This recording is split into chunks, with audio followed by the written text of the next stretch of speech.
بسم اللہ الرحمن الرحیم۔ ایک مولوی صاحب برسات کے زمانے میں اپنے وطن کو جا رہے تھے۔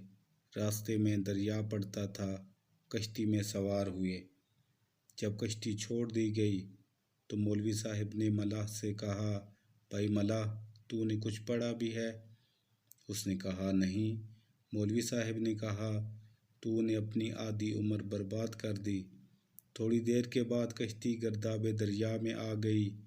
ملاح نے مولوی صاحب سے کہا، مولوی صاحب، کشتی ڈوبتی ہے، تم کو تیرنا بھی آتا ہے؟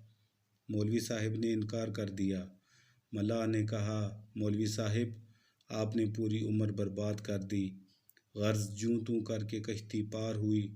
ملاح نے کہا، مولوی صاحب، ہر ایک آدمی کو اللہ تعالیٰ نے ایک ایسی چیز عطا فرمائی ہے جو دوسرے کے پاس نہیں ہوتی۔